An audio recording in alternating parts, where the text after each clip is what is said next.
Up Close and Personal with Kim Shea. This is episode 15 on What Has My Attention podcast. I'm John Beathan, your host and president, producer for ImaginePodcasting.com, where I offer podcast insights and what has my attention in life. With podcasting, when you have a good dynamic microphone and learn how to use it, you'll be up close and personal with the person you're having a conversation with. You'll experience the person more fully, which makes it easier to empathize and be with the person you're talking with, resulting in a more meaningful conversation. I started out the day by outlining a solo episode with the topic of up close and personal, the advantages of good microphone technique with a good microphone. But then, while remotely on Squadcast helping Kim Shea, our co-producer and also co-host for Alternative Health Tools podcast, and I was helping her set up her Cloudlifter, I thought, let's record this as an episode. Yep, I'm recording too. Well, look at that. I'm also recording to my SD card. So there you go. Look at you. Oh, yeah, there God. you go. So this is Kim Shea. She's the co-producer and co-host of Alternative Health Tools podcast. And my name is John Beathan. I'm the producer and presidente of ImaginePodcasting.com. Mm-hmm. So we're actually having a conversation because there was a podcast put out by, which are the people at Squadcast. And we're just talking about, they put out a podcast this morning, really, in a sense, defending Squadcast because it's super high quality. Mm-hmm. And there's all these people that insist on using Zoom and Skype, and the quality's terrible. And using Squadcast, it's as easy as using Zoom. Mm-hmm. And the quality is really, really high. And then Kim and I were also talking about the problem with using Zoom is you're going to get a guest that's in his car traveling. You're doing an interview with somebody traveling in a car with the road noise and everything else. Not a good idea. No, probably also sucking down a drink from a coffee shop, a drive-through coffee shop, or maybe rattling some wrapper of a hamburger that he picked up along the way too. It's just, I really do feel that podcasting is an art. It really is its own special genre, and I think it needs to be treated as such. I don't like listening to an audiobook when it's not done properly. It really detracts from the message, and that would be the same thing with a podcast too. Yeah, so with your podcast, Pivot and Thrive, and I know you had one before that, but let's just talk, how long have you been doing that podcast? Pivot and Thrive, I think, has been since August. Okay. And then I was doing video interviews on YouTube for about a year before that. Okay, so you've learned quite a bit. I think so, and especially in the last few months working with you, I've learned a lot. Well, thank you. So one thing to let people know is Kim's on a Rodecaster Pro, and I'm on a Rodecaster Pro as well. We're using Squadcast, and my microphone is a Samsung Q2U with a Cloudlifter. And I encouraged Kim to get a Cloudlifter for her microphone. And which microphone do you have? I have a Sennheiser. I don't know what number it is, but it's a Sennheiser. That's all right. You don't need I can to look know. at it. But anyway, and the Cloudlifter, which is amazing. Yeah, so you just installed it. So what's your initial reaction? I mean, go ahead. It was so easy. I was definitely intimidated by it, but it's so easy to do. And the sound is amazing because I don't have to be so close to the microphone, and the sound is still so rich, and it's wonderful. Yeah. Yeah. So for people that don't know what a Cloudlifter is, that's the brand we have, and it's about $150. But what it does is generally raises the signal 23 decibels. And what that means, whatever you're using, like in the case of the Rodecaster Pro, you don't have to push the Rodecaster Pro's levels up high to get a good, strong signal. And what I'm experiencing from Kim is it's absolutely quiet and silent, which is awesome. Yeah. It's like library podcasting. Yeah. It's really pure. It's good. Yeah, it's good. Yeah. I really like it. I like all that when you have the right tools, as with anything else you do in the world, if you have the right tools, it just makes the job so much easier. It makes the product better in the long run. Yeah. Yeah. So and we were talking, people are actually going to more apt to actually listen to an episode and have it be an enjoyable experience. I was actually getting ready to do an episode on what has my attention today. The title of it is Up Close and Personal. Talking about what we're talking about now. Okay. That'll be Because, interesting. yeah, I can hear the nuances in your voice. I can hear a sigh. I can hear a breath. It's just it's a whole different experience when you have a really good microphone and know how to use it. And that's a big part of it. So I teach people to, be a fist bump or 10 inches away. So there are those people that sit way back from the microphone like this. And of course, to hear them, you have to turn the levels up. And when you turn the levels up, you're going to get a whole bunch of noise and echo. So what you want to do is be close to the microphone. Yeah, just makes it sound better. You're a great teacher. That's what's so nice because you've been doing it for so long. Mm-hmm. You know everything about it and all the different equipment and tools and programs. Been doing it 16 years and spent the first 14 really teaching other people, producing their podcasts. And for me, I had a mentor. His name was Jim Turr. And in Santa Fe, when I was living there at the time, I bought good equipment. I bought a Mackie 1202 mixer and a Roland digital recorder and two AKG C3000 condenser microphones, which I don't recommend condensers at all anymore. But the reason I got those is because I was doing musical podcasts. And, I just wanted to have really good, high quality sound. So, what are the 3 top things you've learned in the last year or so podcasting that probably made a biggest shift and difference for you? There's a lot of things I've learned. I think having the right tools has made it just a much more pleasurable experience, and I think it's worth it to have the proper tools because it just makes it more fun, and it also makes it so you don't mind the sound of your own voice, which a lot of people get a little bit uneasy listening to the sound of their own voice in the recording and in the editing, so having the right tools is very important. Coming prepared to interview somebody is very important. It's valuable to look at their background and make notes of questions you might want to ask before you go into the interview, but being open to the fact that there are going to be other questions that will pop up along the way. It's so important to just listen and take notes. Those are valuable for the show notes later on too. So that's been valuable. And you're excellent at preparation. Absolutely excellent. Well, thank you. I really like to know who I'm talking to. I'm genuinely curious about what everybody has to say. I know you are. Yeah. So that's important. Yeah.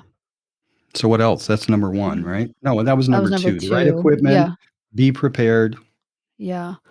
And let me ask you, how long does it take, do you feel, to be prepared for an interview? And when do you do it? You do it the day of or a couple days before or once it's been scheduled? I always do it the day before, so it's fresh in my mind. I've got all my notes right there. I have little symbols. One means link, one means question that I want to make sure that I ask or that I use in the show notes. And that way it's just fresh in my mind. That's important to me. Then I really think about it as I'm going through my day, other questions I might want to ask.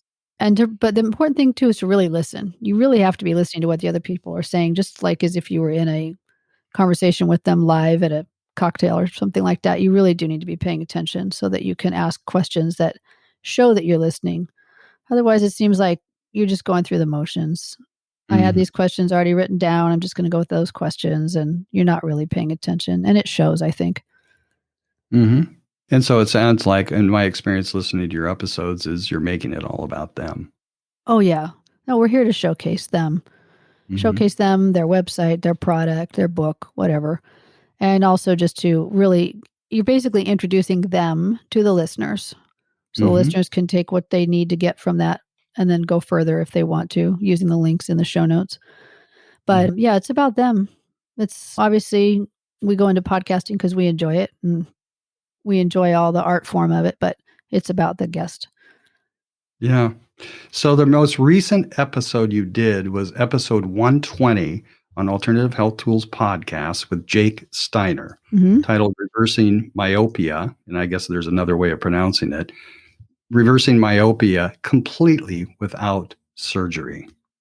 So I haven't gotten through the complete episode, but going through the production of it, it's like, holy mackerel, this is valuable. So what was your experience with him? First of all, I had a great time talking to him. Setting it up was a challenge because he was in a different time zone and trying to figure out what day it actually was that we were talking to each other. So that was a challenge. But once I started talking to him, he was just great. And it was just such a simple, it's a classic story of almost everybody we talk to where they've had something happen to them and then they figure out how they're going to solve the problem. And that's what Jake did. And then just learning about how the process worked. Not in great detail. We didn't go into great detail about how to do it, but just how many people have had such good results from it. And he reversed his from like a -4 to back down to 20/20 vision. And the when you look at your box of contact lenses or something, or it says what number you are. Like I'm a minus 5.5 in one eye and a minus 5.25 in another eye. As it relates to 20/20? Yeah, it has to do with, I think, the shape of how far your eyeball's gone out of shape. And so you can look at that. And so when I told him my numbers, he said, well, it'll take you a few years because you can maybe go down 1 full point every year. You'll improve it 1 full point every year. So he really knows it, and he's got a huge, huge following. And it was just amazing to me that somebody could do this. And where is he located? He's in Thailand right now, I believe, but he's from Germany. But he got stuck due to the pandemic where he is right now. Wow. Yeah. Yeah. But he was in a lovely location. Yeah, no kidding. Yeah. So what other episodes that you've done with him, or excuse me, with Alternative Health Tools that you really, really enjoyed? I've honestly enjoyed almost every one of them. There's always one, but I enjoyed talking to Dion Mondell, and that one came out recently where she was working with these ancient Tibetan sound bowls.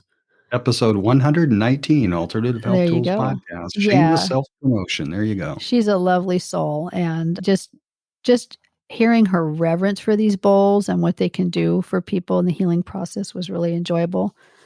Uki McIsaac, who talked about getting readings and what you can get out of a psychic reading and sharing her own journey. Yeah, and her journey was pretty brutal. She went through a tough time recovering from toxic shock syndrome is what it was, due to an infection that she had. I think it was an upper respiratory infection, and it went toxic in her body. And the deal that she made with God about living her true purpose, that was very inspiring. And there's one coming up soon with Olivia Melody, which is amazing because that is her actual name. And she does crystal sound bowls. And the contrast between Olivia and Dion was very interesting, whereas Dion has such tremendous reverence for these Tibetan sound bowls. And whereas Olivia's like, well, no, it's just a glass bowl. It's just a glass bowl. You can do stuff with it to change it if you want to, but it's just crystal. It's okay. You can't, there's nothing sacred about it. It's what you're doing with it that's sacred. Interesting. Yeah. It was fun to have them back to back on my calendar to get an understanding of the differences between the two. Yeah. Nice. Yeah. So we did an episode 117 with Stacey Sims, Diabetes Connections. Yeah. So Stacey's one of those people that's been podcasting 5 years. Actually, I think longer than that, 6 years maybe. And but actually been profitable through sponsorship. So did you get a chance to see her webinar? I did. I enjoyed it. She has so much energy and she has such great ideas. And she's just turned it into a business. And she said in the webinar, she was reluctant to go that way. She was just trying to have a little podcast. But have some fun. Yeah, she's grown it into a big business. Yeah. She's and that's because her son, I think he wasn't even 2 years old and was diagnosed with diabetes type 1. Yeah. And she actually started blogging about it and then started podcasting. All this while she was doing television or local TV and newsroom stuff. And so what was the big takeaways for that webinar? That you can do it all yourself. I always assumed you needed a whole marketing team. And I'm sure you find that people email you on a regular basis, letting you know how they can help you. They can be of service to you. So, but it's obviously that you can do it yourself.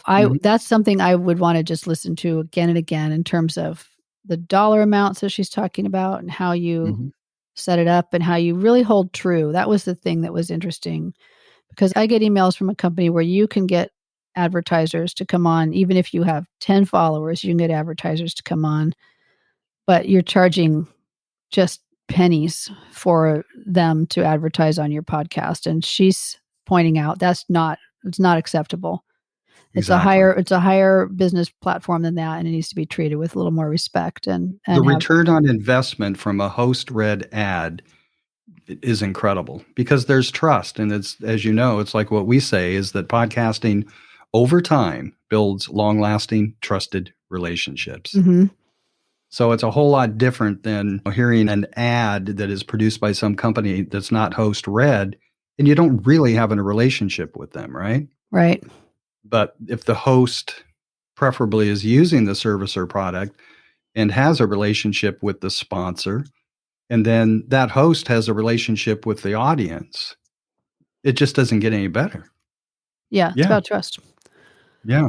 Yeah, I agree. So she knows what she's doing, and that was a Mm-hmm. point she made too, that it has to be something that she also believes in. Mm-hmm. Yeah. So I was on a call, I think it was Monday morning, with Rob Walsh, VP of Podcast Relationships at Libsyn. So we're getting ready to roll out dynamic ad insertion. That's so exciting. Yes.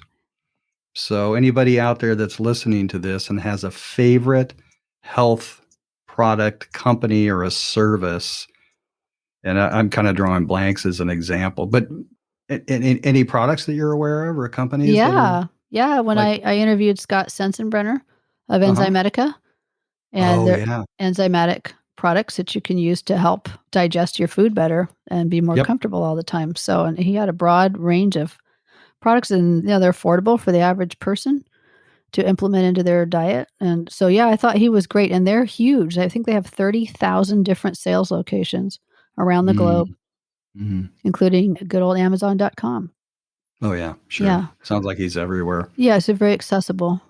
And he's a really good educator, isn't he? Mm-hmm. I learned a lot talking to him about how and the science behind it. And he's been doing that since he was in his 20s. I think he's in his 50s now, but he's been doing that forever. He eats, breathes, and sleeps enzymatic digestive products. So he's very, very healthy guy. Yeah. Yeah. Good. Yeah. So that one came to mind. Oh, that's nice. Someone we could work with. We'll talk about it later. We'll talk about other things later as well. I wanted to share with you as well. Okay. Sounds great. But let's just keep this short, wrap it up. And anything you want to tell the people that are listening to this on What Has My Attention, that podcast? Yeah, I think just follow this along. You'll learn so much from John. Definitely. Whenever he's talking about something, he knows what he's talking about, and he's very trustworthy. And you can be sure he's giving you the straight shot on what you need to know. Plus, he's fun. He's a fun guy, and he's got a lovely voice. That's the thing too. He's just lovely to listen to. So I think people would enjoy that while they're out on their 20-minute walk. All right, podcasters or wannabe podcasters, it's what we say is we're hired by people that keep putting off starting their podcast because they think it's complicated and expensive. And it's not. It's not. But it takes time. So I never had this voice when I started. So it took time. And it's just like the more you podcast, the better your voice gets. I mean, look at you. Oh my gosh. Oh, thank you. Yeah. It's hard to believe your voice wasn't always like this, but I will take your word for it. It wasn't. No. Like I said, my mentor, Jim Tour, is a comedian radio personality. And I mean, the story is this was back in, I don't know, 2006, I think it was. Mm-hmm. So I was podcasting and a friend of mine called me and said, "Do you know who Jim Tour is?" I go, "No." And he said, "Well, he's a comedian and a radio personality. I think you ought to call him about doing a podcast." I said, "Okay, great." So I called Jim and we had a short conversation on Monday. And he said, "Well, when do you want me to come in?" I said, "You got Wednesday at noon free?" He goes, "Sure, I'll be there." Great. So Wednesday at 9:00 in the morning, I got this call. It kind of went like this. "Is this Mr. B?" And I said, "It's John Beethan. Can I help you?" He goes, "My name's Buddy, and my buddy Jim Turr said I should give you a call."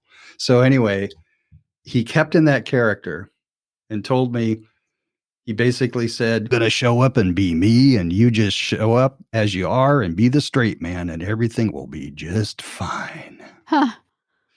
So he showed up in character, dressed in this Western outfit as Buddy, we just want to be your friend. That was the subtitle of the podcast. And so Jim taught me so much. I mean, he made me pop filters for my microphones. He brought them in the next week. And it went on for 36 episodes. Wow. Yeah. And it was a comedy podcast. And it was the most fun I've ever had podcasting. How fun. Yeah. Sounds fun. I would do it again. I would definitely do it again. But my voice wasn't like this then. It was higher and a little screechy, and I didn't know how to use a microphone. And Jim taught me. It's like, you want to be close to it, and then if you really want to kind of make a point, you lower your volume of your voice and get closer to the microphone. Mm-hmm. So there was just little stuff like that. Yeah, that's great. Well, it's nice that you're able to do that for people now. I love it. Yeah, no, people can learn a lot from you. Yep. Thanks. You're welcome. All right, folks, stick around. And as we say now, because podcasting's really gone mainstream audio, which means you can catch this podcast, What Has My Attention, anywhere you catch your audio. Right, Kim? Absolutely. Yeah. Thanks, John. So great. We just did my episode for today.